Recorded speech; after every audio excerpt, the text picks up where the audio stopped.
Ever wonder why your rent's through the roof and why baby boomers bought houses for what it feels like pocket change? It ain't luck, it's rigged. It's a whole rigged game. And today I'm showing you how it was built, who won, and what you can do about it today.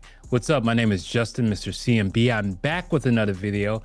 If you're liking and subscribing to the channel, give yourself a pat on the back. Please do that. Quick roadmap. I'll give you 3 structural moves that tilted the playing field, then 2 practical plays you can use right now. Make sure you drop your city in the comments and let's go. Back in the starter home era, a bunch of forces came together to make home ownership easy for earlier generations. Cheap land, loose zoning, long fixed rate mortgages. Those things weren't luck, those were system level advantages. On top of that, the economy favored employment and steady wages so people could buy a home and hold it for decades. That steady value growth turned homes into the simplest wealth machine for millions. Fast forward, the rules have shifted today. Today, I break down 3 big plays that locked younger buyers out: zoning, supply control, tax, wealth accumulation, and student debt wage mismatch. All right, play number one, zoning and supply control. Cities made it harder to build dense, affordable housing. Less supply equals higher pricing is basic economics, but zoning laws made the shortage structural, not temporary. And you can blame the boomers for that because they're the one who made the laws. Play number 2, the tax and wealth accumulation loop. Homeowners got tax breaks and decades of appreciation. That equality snowballed. Down payments, rentals, generational gifts. It built a head start for older generations. Play number 3, the debt and wage mismatch. While home prices exploded, wages barely budged, and student loan debt ballooned. They got sold the dream. Go to school, get in all this massive debt, even though we won't give you a business loan when you're 18.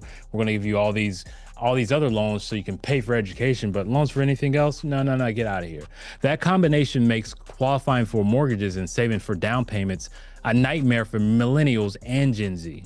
These aren't crazy conspiracy theories.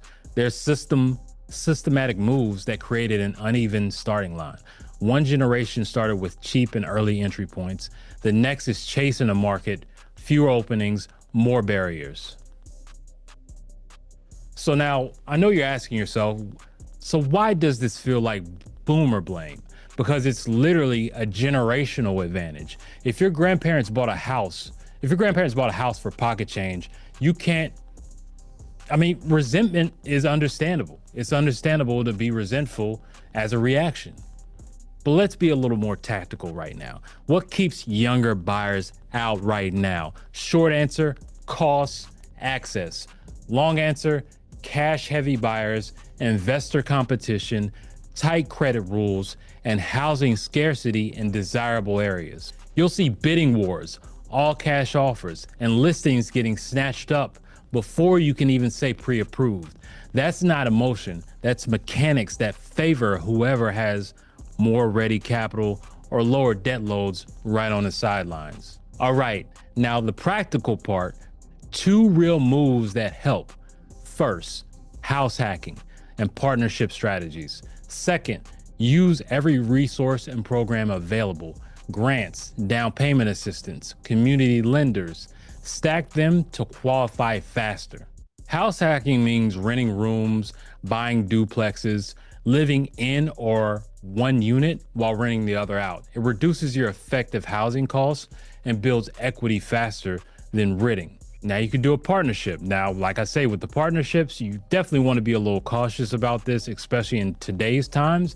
But if you have a close sibling or someone that you're really locked in with, in a relationship with, more so marriage relationship with, because I don't think you should be doing that if you're just regular dating, split a down payment with a trusted partner, family member, investor, structure it outright, and you get into the market sooner.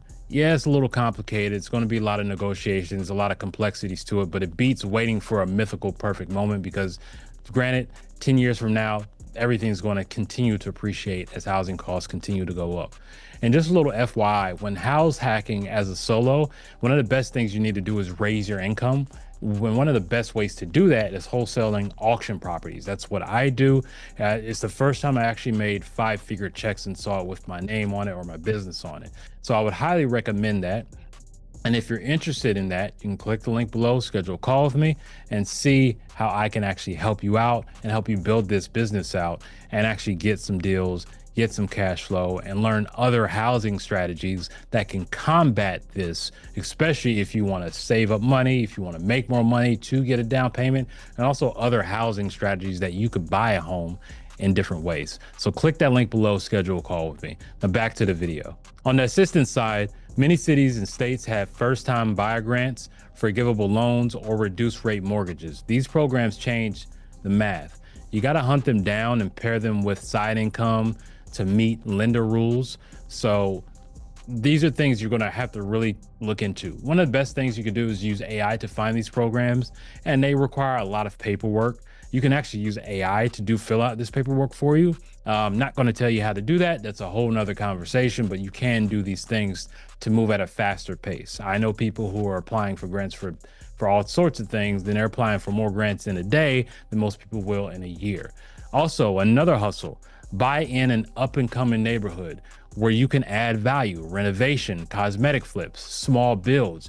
You won't get Beverly Hills, but you can at least create equity faster than watching prices rise elsewhere. And that's the name of the game, equity. And this is something going into the fourth quarter I'm moving back into, is buying more auction properties and getting more equity at this moment, because I see the writing on the wall and what's going on, and there's many opportunities for us to take advantage of this.